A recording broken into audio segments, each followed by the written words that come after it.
Hey everyone, so back with the second video of the day here. I'm getting a lot of requests for this video, so I figured I'd go ahead and do it. Give the people what they want. So we're going back to legendary books, right?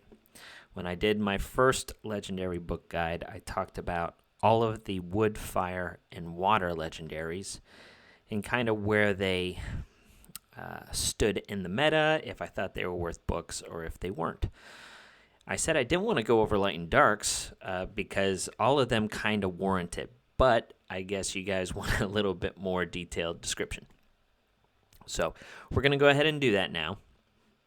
The thing I do want to preface, all right, is when you're looking at who to book, there are two main types of masteries available to heroes. Now, I say mainly because there are some weird characters here and there that actually get a unique type of mastery. But anyway, I'll talk about that real quick. So the two main ones are kind of like Lightnick here, where on the physique subset, because I told you in a prior video, the gear is always the same.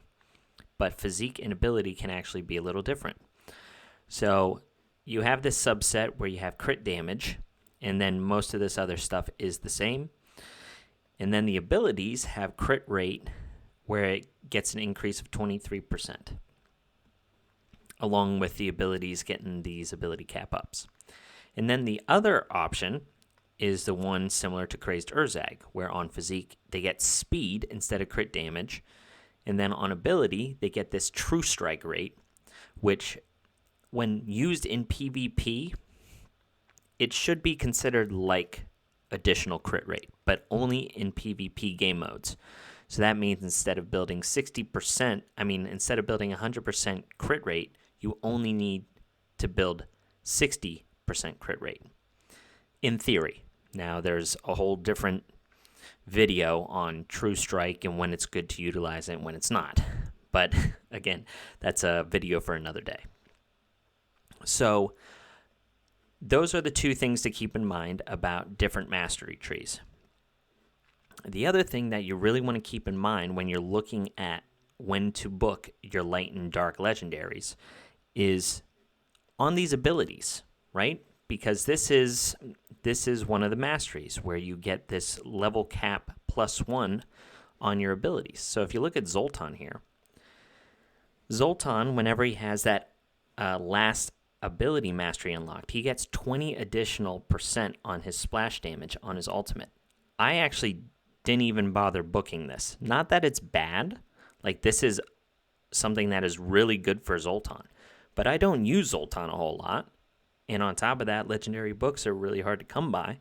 So I decided that, the rest of this stuff was okay, and I'll use my additional book in some other character.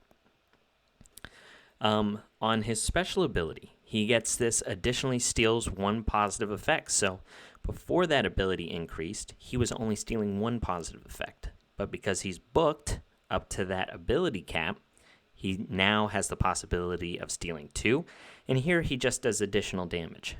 So there are some heroes that all they do is additional damage. So this one, Crazed Erzag, additional ability cooldown, so it wraps back around, but the other two are, just damage, and that might be good. That might be a good thing. Lightnick, he gets more damage on his ultimate, which is what Lightnick's built around. This one, right, where his passive allies no longer need to be present, he just always has death immunity up. This is an amazing cap up skill. So that makes me want to go down this ability tree, right? Not only to get the additional crit rate, but then also on this ability, unlock death immunity no matter what. And then additional damage. So those are the really important key things to look at whenever you're figuring out who to book. On top of that, okay, let's take a character like Brand the Brilliant, for example, okay? Brand the Brilliant, if you just look at his trait, whenever his health drops below 50%, he gains this good version of Invincible and recovers health. So he has Self-Sustain, he has Invincible, and then he does True Damage, right? Along with additional damage. Brand wants to be built tanky. He needs a lot of HP. He needs to survive. But he also needs to do attack. So if you look at his masteries, he gets health, he gets defense, right? He gets big boosts depending on his speed for health and defense.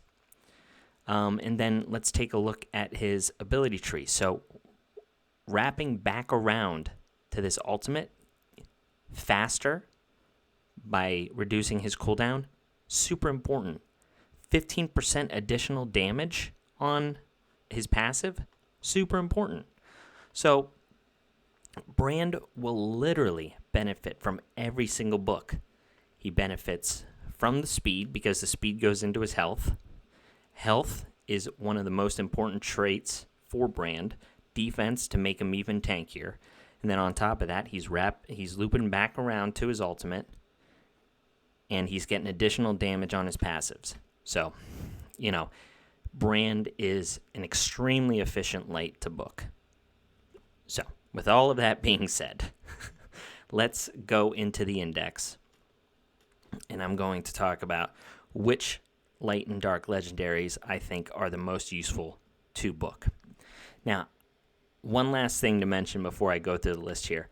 I don't have all of these characters, as you can see, so I don't know what their mastery tree looks like. I have an idea, but I can't be sure. So if I misevaluate one of these characters, I'm sorry. I can only give you my opinion based on the information I have, okay? All right. So, Evelyn First Dawn, in the legendary book video for Wood, Fire, and Water, I said she was probably the only one that didn't need books. So, the reason I said that is sadly she's not really useful anywhere. She used to be really important for Gemini Dragon Dungeon, but then with the Attack on Titan collab, she's completely outclassed by one of the free legendaries, which is funny. So she definitely needs a rework.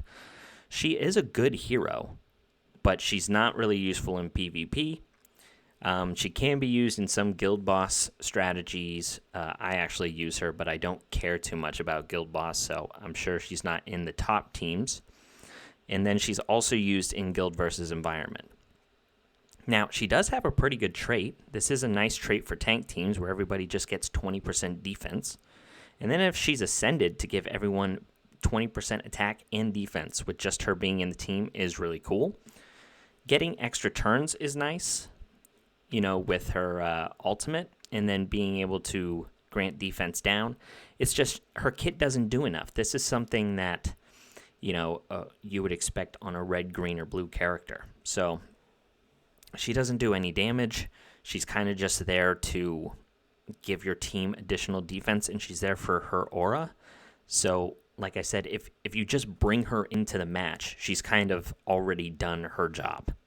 So that's why she doesn't need any books. I highly recommend do not booking her until maybe she gets a buff.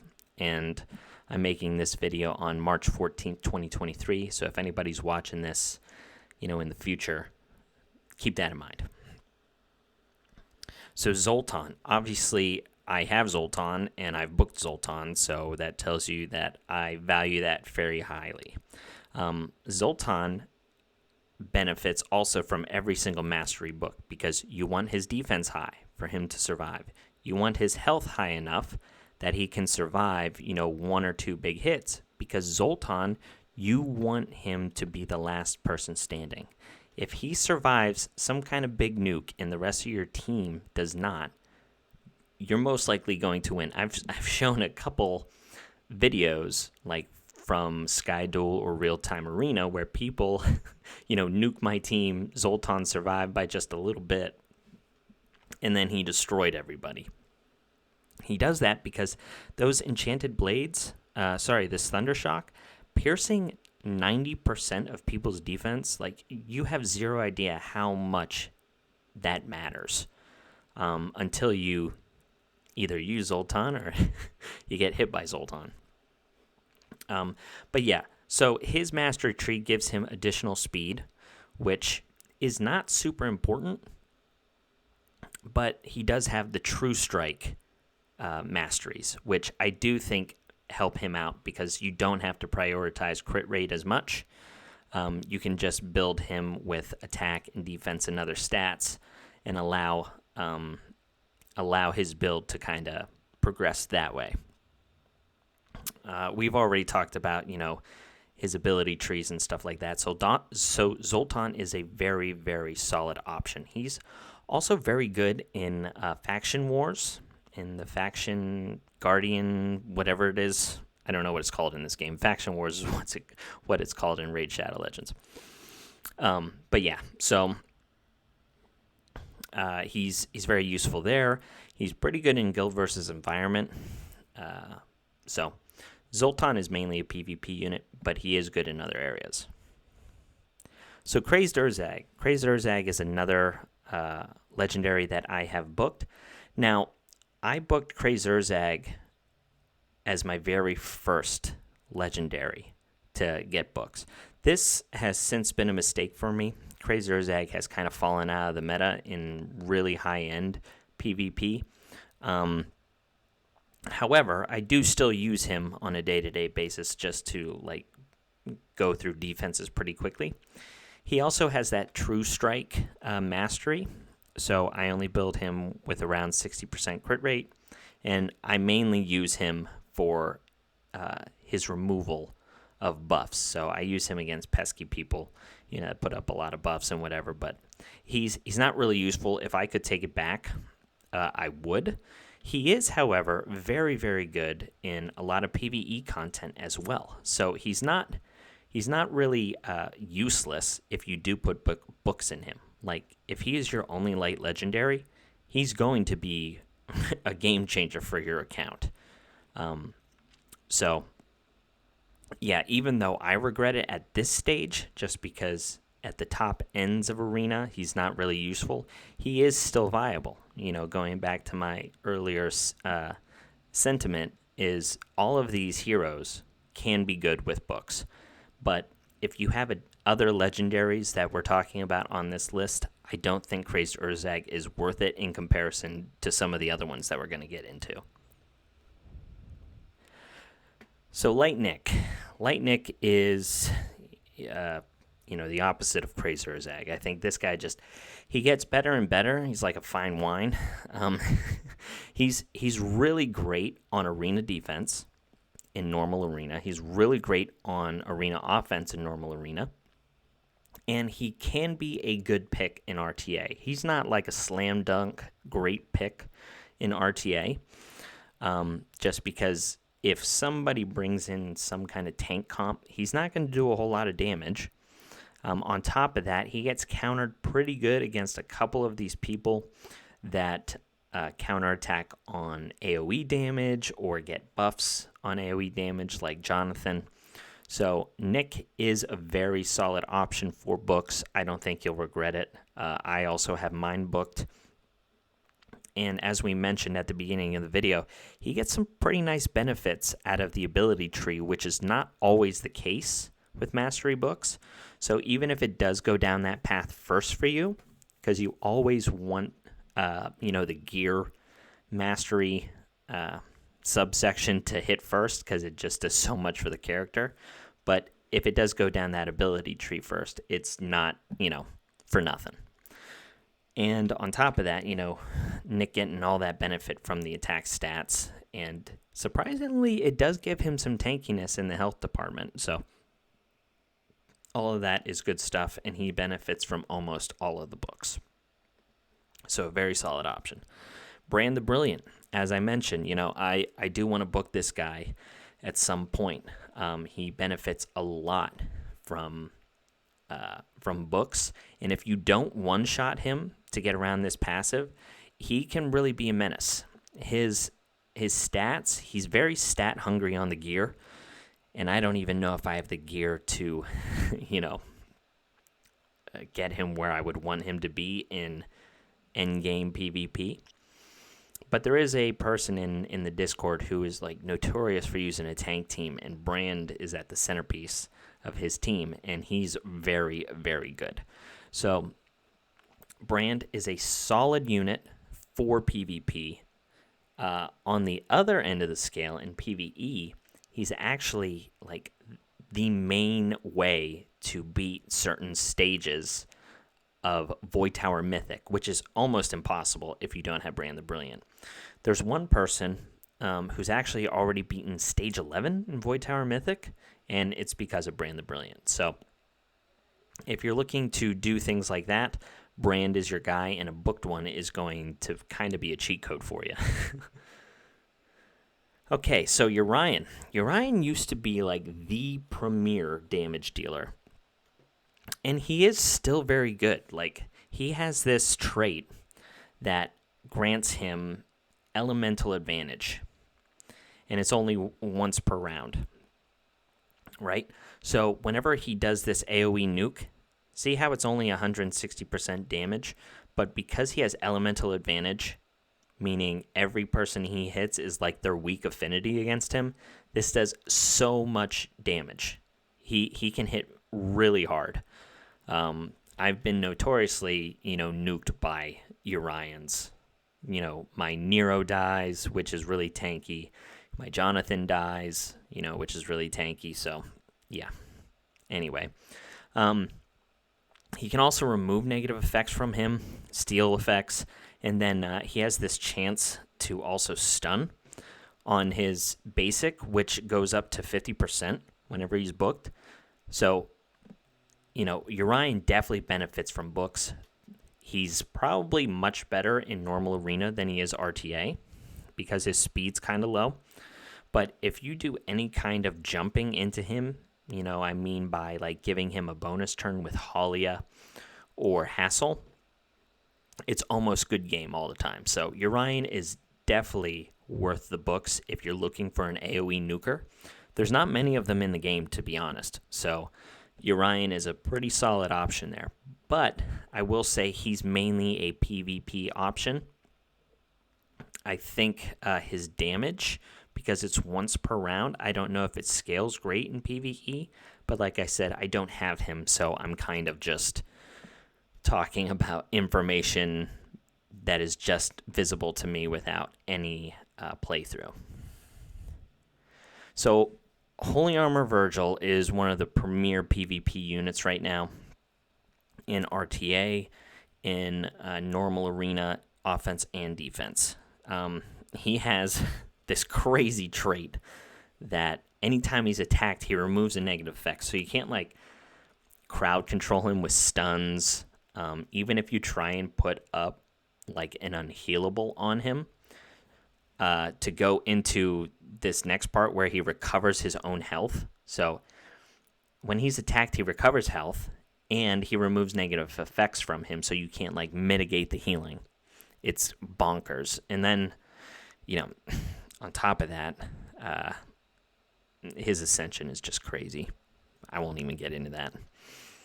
But yeah, and you see here it says healing is increased by 100% in PvP. So this is why he's, top notch for PvP. He also, increases cooldowns on everybody's abilities. He loops back around to his ultimate quicker because of this Wings of Light thing. So the books for his ability masteries granting the additional damage is a benefit to Holy Armor Virgil. Here, additional damage as well. And then he has a 25% chance here to extend cooldowns, which, your characters are never going to get their better effects off. They're only going to be doing their basics, if they even survive. The other thing is Holy Armor Virgil gets the masteries where he gets speed, I believe, because he does get True Strike. So, again, he only needs to be built with 60% crit rate which allows you to build more attack, which then allows him to get more heals. So Holy Armor Virgil is another one who just benefits so much from every single book. So he's a great pick for your books. If I had Holy Armor Virgil, like if I pulled him tomorrow, he would be the next person that I book for sure. Divine Yolanda. Man, this character. I want this hero so bad. This hero, anytime Ace ends up nerfing a hero, I just don't get it, because this hero is so bonkers on every single level. The fact that they think that other red, green, and blue characters are worth nerfs, but this character just stays right where she is insane. So she can't be controlled or have any kind of negative effects. She just comes with immunity all the time, and it can't be removed. And then on top of that, you can't even one-shot her. Like, I don't know. I could go on a rant about this hero. Anyway, that's her trait. Her ultimate does this crazy thing that in Guild versus Environment, this is a cheat code. And on top of that, using it in Arena is also extremely dumb. Like, it ignores, where is it? Right here. Damage ignores the target's defense. Like 100% defense. And it says it can't critical strike, but as we've seen on heroes like Alicia, that's actually not a bad thing, because it gets around Dragon Scale too. So not only are you getting around Dragon Scale gear, you're also ignoring 100% of the target's defense. And if that wasn't enough, people, if it wasn't enough, enemies that are killed by this can't be revived. And it can hit enemies in stealth. So if you have a nice stealth hero that's kind of like a secret sniper, doesn't matter. This hero just gets right around it. So her ability books, reduce this down to 3-turn cooldown, because that's fair, right? More reduction on cooldowns for broken cooldowns. This crit resistance up and invincible is pretty dumb. Thankfully, it is the lesser of the invincibles, where it gets removed whenever they're attacked, so at least they don't get like a free turn or whatever. But still, wrapping back around to this is pretty dumb. And then her basic surprisingly does decent damage, so the damage is not a bad thing here. Yeah, this hero is absolutely nuts. If you have Divine Yolanda, because her speed is so high as well, she can easily be the first person to go in your turn order. She can nuke down anybody that she wants. They don't get revived, and she can't be controlled by like Aurea or anything like that to make her use her basic. Benefits from every single book. Probably the top 3 light and dark characters in the game. So out of all of these people on the top row, I would consider Divine Yolanda to be your pick to use books 100%. She is used everywhere in the game, where some of these other characters are just PvE or PvP. She's used every single place. So yeah, she's easily the clear favorite. So Abaddon is boss killer extraordinaire, also guild boss king. So Zulus, who's another content creator, he has a couple videos on Abaddon where he does crazy damage to guild boss and guild versus environment and all those things. So if you want to check out those videos, you should. Very, very informative. He's really cool guy. I like him a lot in person, and then also his PvE content is very informative and helpful. So anyway, Abaddon does just like additional damage based on people's negative effects. He gets this ability cooldown, which actually is a waste because it's really easy to just never have this on cooldown based on what his ultimate does. So this is a bit of a waste. This healing is also kind of a waste because he's usually paired with people that keep him alive.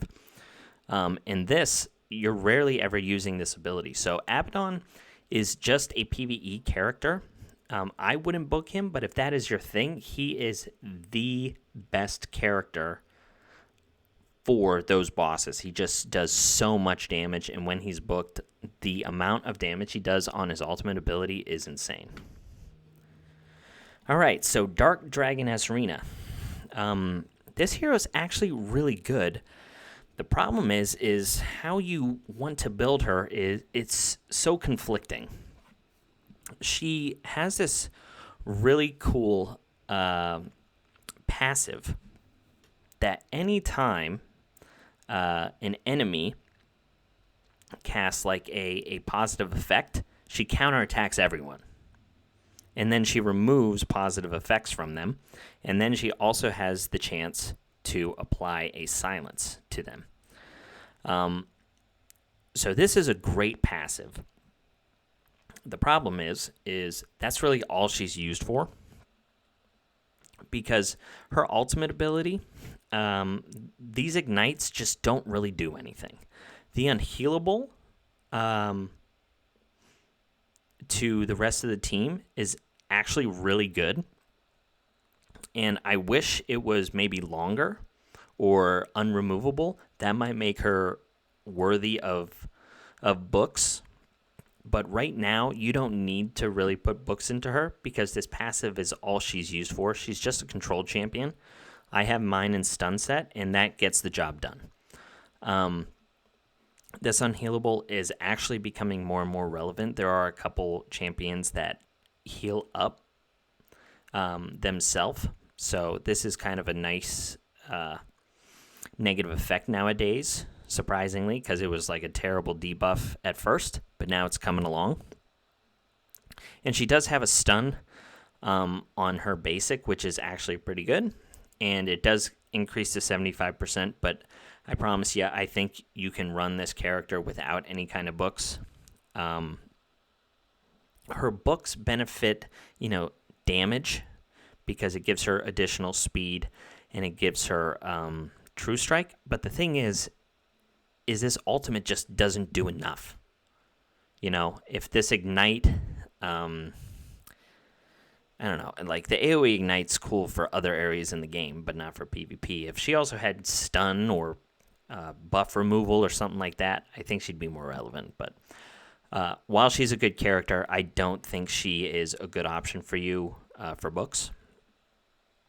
Corrupt Orac this guy's also a pain in the butt. He does just like true damage. He deals damage to everybody at the start of the round, and it counts as damage, so you put him in stun set, for some RNG purposes. He has some crazy high health, and his attacks do damage based on his health. And then he also does like true damage, which is a really kind of cheap way to do damage in this game. But I've seen this guy hit for like 12,000 true damage, like through everything. It doesn't matter how much his attack actually does. It's the true damage that does all of this, like the actual health taken from characters. So his ability mastery on the true damage is really nice. The fact that he heals himself and gives himself more health to make his trait hit harder, as well as his ultimate and his basic, is, he's obviously a great hero for your books. He benefits so much from the health and then also the tanky stats. He's not going to get a whole lot out of the physique tree other than maybe the health, because you are just going to stack as much health as possible and use him as a stunner, and then, just kind of a big damage dealer against tanks. So, yeah, very good option. Great PvP hero. He's kind of a nuisance. I really dislike playing against him, but, it is what it is. So Aubry. Aubry is a really great hero as well. Aubry is, I think it's the only hero in the entire game that grants a team-wide immune. So, yeah, I'm pretty sure it's the only character in the game that grants a team-wide immune. And then on top of that, it grants no positive effects to the enemy team, which is bonkers. This ultimate is amazing. Aubry's very fast, so the books are definitely going to benefit Aubry being extremely quick. You want him or her, I don't know what this character is, but anyway, definitely benefits from the speed. You want him to go first, for sure. Protect your team from any of those negative effects, like stuns, defense down, attack down. So that's where the main benefit is, along with the health, because on the trait, it does provide healing. So being able to heal for more based on that health is really good. The abilities don't seem to be much of a benefit. So if it were me, if you could get like the 4 gear slots on your masteries, and then maybe the top one, which I'm assuming is speed, you could stop at 5 books in Aubry, and that would kind of be enough. So that'd be cool if it pans out that way. But Aubry is 100% a viable option for books, even though it is a support hero, just because that ultimate ability can win the game if it goes first. So Imogen is another one that was a really, really nice character at the beginning of the game, similar to Crazed Erzag. She joint attacks with everybody, and she removes effects. She does pretty good damage.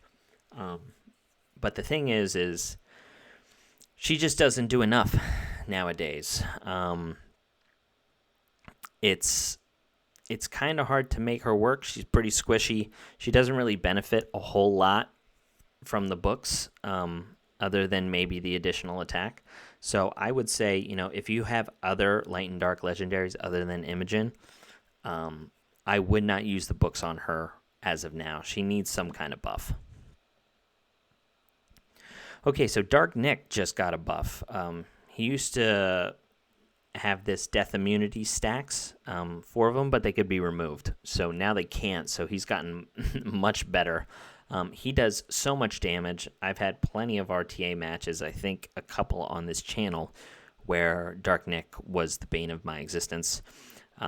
He does additional damage based on how much life he's lost, and you want to build him squishy, so he gets down to this 4 stacks, basically 1 health, and then he just nukes really hard on his ultimate. And of course the books do damage, and additional damage on his basic, which then turns into damaging 2 enemies whenever he goes into that darkened state, whenever he gets under 50% health.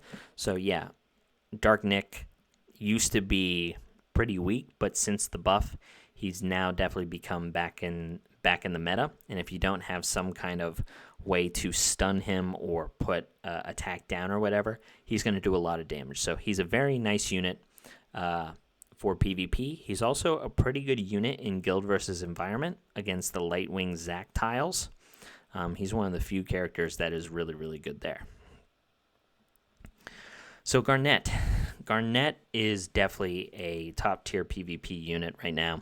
This no positive effects is just such an important debuff in the meta because of all of the positive effects that are going around. You have a lot of shields, you have a lot of defense up, you have a lot of death immunity, and Garnett gets around all of that. She is also very fast. She's actually 1 speed faster than Aubry. So you want her to go first. You want her to go first and put up those no positive effects before anybody gets a chance to go. On top of that, I think she has the speed and true strike masteries. I've seen that used on me. So she benefits from almost all of those books. Yeah, damage here on the ability. Damage, yeah. So her damage, as you can see here, it scales with the difference between her speed and the person that she's attacking. So the books are going to give her the additional speed to not only go first and land those no positive effects, but she's also going to be doing a lot of damage off of that too, because her attack will scale as well. So Garnett, fantastic option for books. She's another one of my most wanted heroes.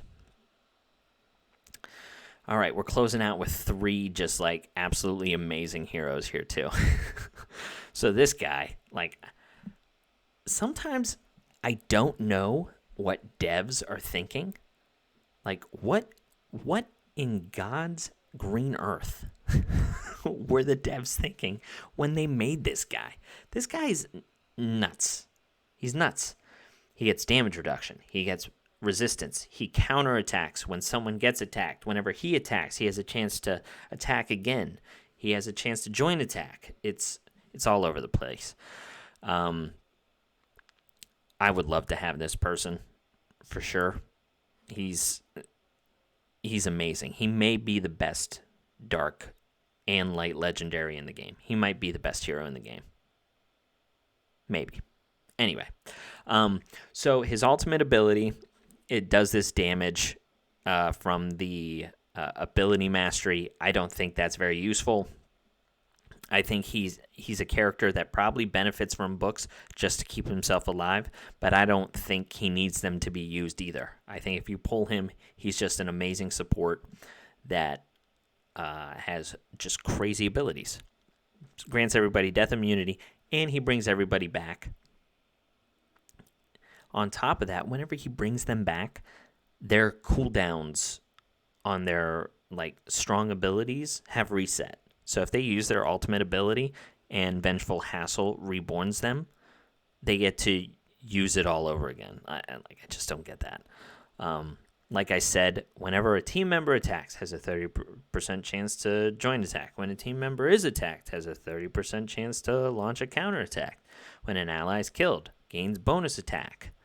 So, yeah, dumb. And then also it affects his chance to trigger with the abilities. With the ability mastery here, it's damage as well. So I would say if you're booking Vengeful Hassle, he's definitely an option. Surprisingly, with him being the possible best dark and light character in the game, he doesn't need books as much as the other ones do. So if you get, the gear masteries on him, I don't know what his physique is. It might be one of those weird ones where he gets like health, and in the abilities he gets some kind of aura, for your team that grants attack and defense. Like I said, the books are going to be valuable in all of these characters, but his kit alone is just so good that he doesn't need books to be relevant in the PvP meta. All right, Doomweaver Valeria. This is another one where I have zero idea what the devs were thinking. When she dies, she does not die, basically. At the end of each round, if you have somebody alive, she is attacking people with her basic ability, except her basic attacks all enemies. Now, I was doing some RTA today against someone who had this, and I'm like, why the heck is Jonathan not activating his shield? Well, because her basic is only attacking one enemy, so it recognizes it as a single target attack and not an AoE. So Doomweaver Valeria is actually pretty good against Jonathan, which is annoying.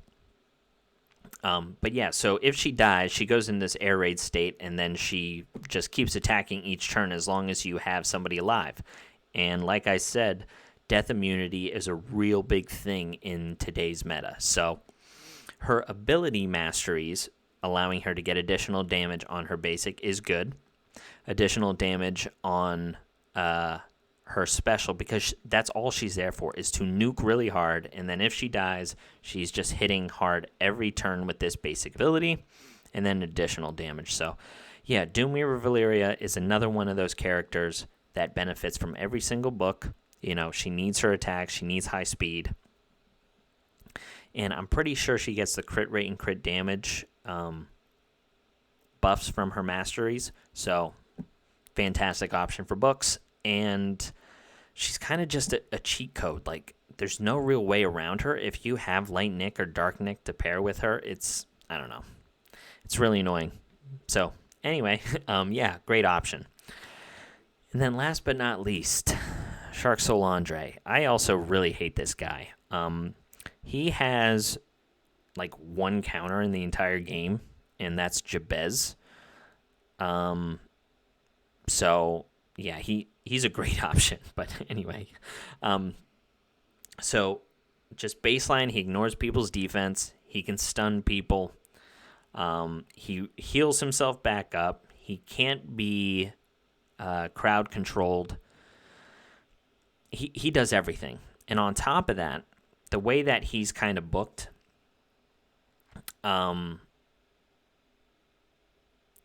is extremely beneficial for him, because he is built with high health. He's built with high health in order to allow him to survive, because if he kills people, he gains health back. He has a lot of sustain, but he needs to be able to survive. So that's why he's built with really high attack. He also just got a buff. They called it a rework. Some people said it was a nerf, but it's not a nerf, where he gets additional crit damage, crit rate, and then he gets crit damage on his physique mastery, which was a net positive for Shark Solandre. So just baseline on the stats, he benefits from every single one of them on the mastery, gear, and the physique. On top of that, doing the additional damage on those ability trees really matter. If your Shark Solandre hits hard, he's even more of a nuisance. Like, just being tanky and counterattacking is good on its own, but if he's dealing damage, it's even crazier. So I would say, like, if I were to rank them on who benefits the most from the books, I think your speedsters are really important, just because they need to go first, and there's a lot of really quick heroes in the game, so they need as much speed as possible, but they don't need all of the books to land there to be efficient. Shark Solandre probably benefits a lot from every single book. And then Divine Yolanda as well. I would say, from a book perspective, if I were to give you my top three, I would probably say, Divine Yolanda, Shark Solandre, and Holy Armor Virgil get the most benefit out of the books, for sure. But as I mentioned at the beginning of the video, all of these heroes are just really, really good heroes, other than maybe, say, Evelyn First Dawn, sadly. Crazed Erzag, Imogen, those three. If you have other heroes, I would avoid booking them, to be honest. But all of the others, viable in all different aspects of the game, for sure. So yeah, that was my take. I know you guys wanted this. I'm so surprised it's still over 40 minutes. We're talking just about a small sample size of heroes, but hopefully you found it informative. Hopefully it helped you out. And anyway, I'll catch you on the next one.